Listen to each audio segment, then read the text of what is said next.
السلام عليكم ورحمة الله تعالى وبركاته ودي سلام يا دمان ولا Soomaaliyeed meel walbood iga daawanaysaan iyo si walbood in maqlaysaan baa waan soo salaamaya aan muuqaalka rabaan kaga hadlo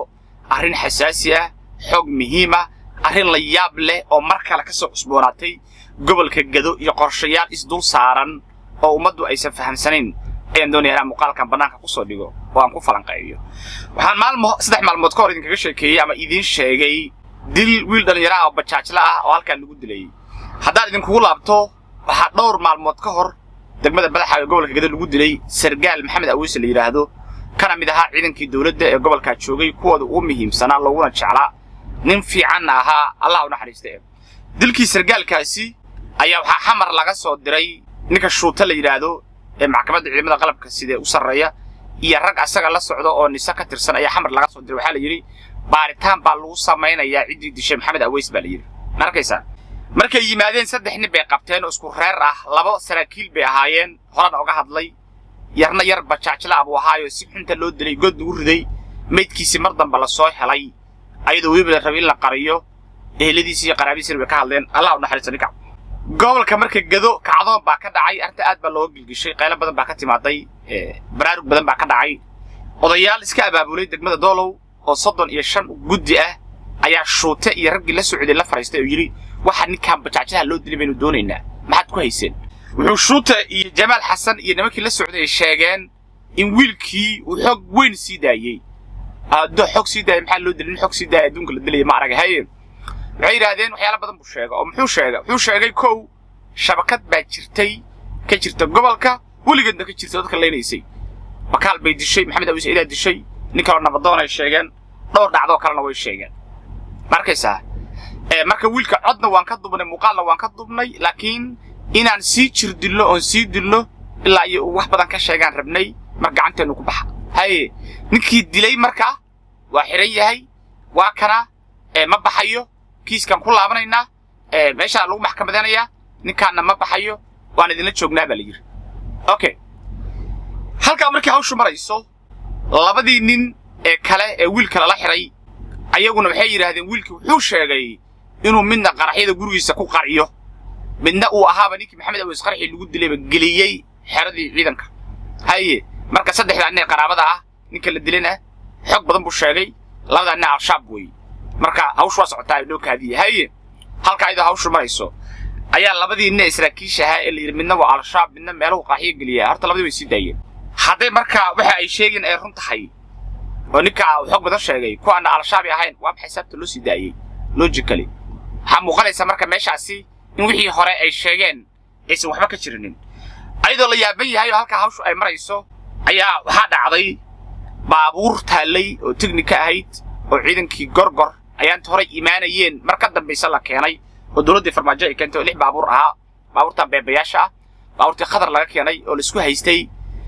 ayaa shuute markuu iimaanayay waxa la yimaaday oo maalin ka dambe yimaaday laba diyaaradood waaweyn oo nooc wax lagu qaada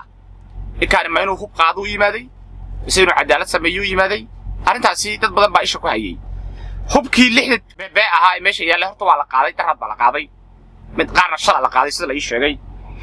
halka ayda hawshu marayso hubkiina la qaaday wiilkiina xiran yahay ninka dilay kiiskii ay sheegeenna isha lagu hayo ayaa saaka waxa dhacday events la yaab leh ama dhacdo la yaab leh ayaa saaka dhacday nimankii kontonka ahaa ee gorgorka ahaa meesha ku haray horta waxay ahaayeen niman qabiil baabuurta u waardiyeynayay niman la soo guray bay ahaayeen ciidankii la qaaday qabiilo kala Soomaaliyeed baa ku dhex jiray laakiin kontonka dambe ee lagu reebay kontonku abgaal bay ahaayeen sida aan listiga diiwaanka ku helay hatta magacyadooda qaybdooda kamid ah waan helaa markaysaa baabuurtaasi ay waardiyeynayay waxay ahaayeen dad u meesha mahad ku reebay salaad ninka la yiraahdo oo qorshayaal fulinayay qorshayaashan waxa kamid ah in hubkaan la qaato baabuurta meesha taalay oo la isku haystay inta waxa dheer waxay saaka marka sameeyeen ninkii xirnaa kontonkii askari ee gorgorka ah ayaa la soo baxay garoonkii Doolowna meel dambe laga duleeliyay xoog baan la damcayn lagu baxo oo diyaaradihii yaalay mid kamid ahayd kuwii hubka qaadimaahane mid kamid ahayd oo kale oo taalay ayaa waxa lagu qaatay ama la saartay laba baabuur oo kale Cabdibilayaal midna qori saaray midna qori saarnayn labada baabuurna baabuurtii qabiilka Mareexaanka la yiraahdo ee gobolkan degan ay lahaayeen oo al-shaabka laga dagaalamayay ayaa xataa la sii qaatay markii dawladdu isku haysa iska daay waxa la wixii huba yaalay lixdii hore iska daay kuwii kale xataa wala qaato meeshii marka isqabsi baa ka dhacay ciidankii joogay yarkii garoonka joogay ee ganay ahaa taliyihii ugu sarreeyay ee garoonka ayaa nimanka qabtay ku yiri maxaa hubka loo qaadayaa maxaase ninkan dambiilaha ee maxkamadda ku socoto ee kiiska loo haysto loo wadayaa inay xoog ku bixiyaan bay dabceen istaafkiisii qaybo ka mid ah iyo nimankii gorgorba xabad ku bilaabay ninkii garoonka ugu sarreeyay ee ganay oo ahaa sargaalka arkaysaan dhalinyarada ah oo weliba nin aad iyo aad loogu kalsoon yahay garoonka ayoo dhanna masuul ka ahaa cid alla cidii ka soo degaysa oo dawladda u xilsaartay muddo badanna garoonka masuul ka hayay meeshii bay ku dileen baabuurtiina waa qaateen ninkii xirnaana waa qaateen intaa kuma aysan harina waxay kaloo sameeyeen oo meeshii ka dhacay 4 ilaa 5 hoobiye ayaa lagu riday meesha loo yaqaano doolow Itoobiya waxaana halka kala ka dhacday qasaare aad u fara badan ilaa 7 qof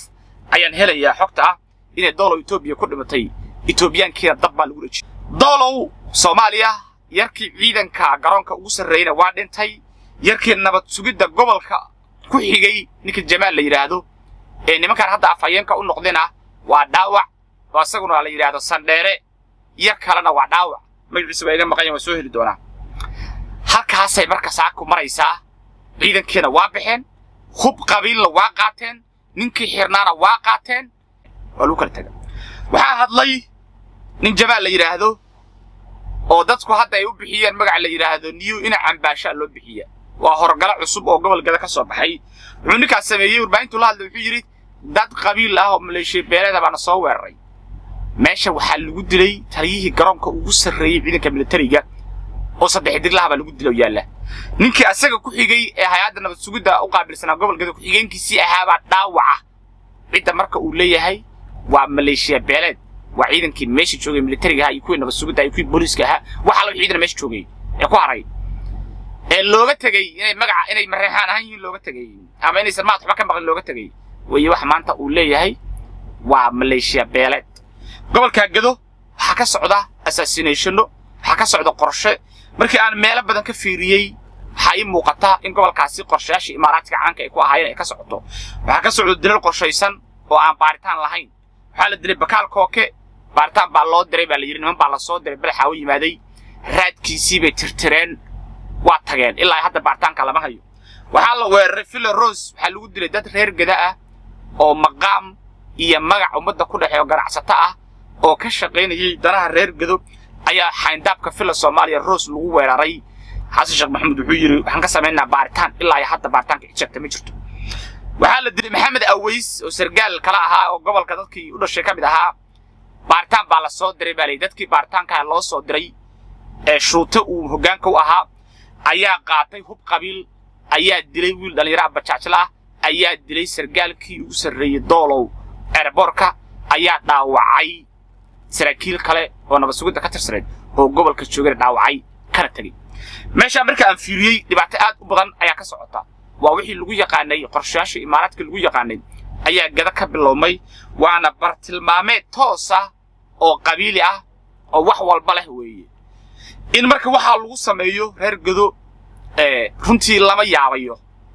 laakiin waxaan aad ola yaabayaa musiibo ah oo lala yaabo runtii waa halka ay baraaruga reer Gado ay marayaan waxa ay dadka ay ku dhacayaan ayaa cadaalad weydiisanaya Xasan Sheekh Maxamed ayaa cadaalad weydiisanaya Shuutay Mahsalaad ayaa dawladnimo u ag fadhiya nimankaasi in lagu dilaa la yaab male laakiin in ninkii ku dilay aad wali cadaalad ka raadinayso ayaa runtii musiibo ah reer Gado marka arrintaas haysata dad waxay ka yeelayaan ayaga yaqaana laakiin nimankaasi niman balaayo iyo musiibo ay haysato oo xataa cid dilaysa aan ka warqabinin oo daawanaya weeye maanta marka Gado waxa laga tagay ama ay joogtaa oo loo soo diray oo la rabaa inuu u dawladeeyo niyu ina cambaashin leeyahay aniga halkaas in ka muuqda saaka wuxuu yiri waxaan aniga ahayn oo dalka jooga dhanba oo ciidan dawladda oo dhanba waa kuwa qabiil aduu yaa tabay ay ka timaadaysa aduu hadda la magacaabo 4 bilood xataa xilka ma wahayo ninkii ka sarreeyay baan la dilay baa asaga meesha la keensado markaysa intaas aan ku soo koobaya inta dib isaga soo laabanayna waxaan idinka tagay nabadino assalamu alaykum warahmatullahi ta'ala wa barakatuh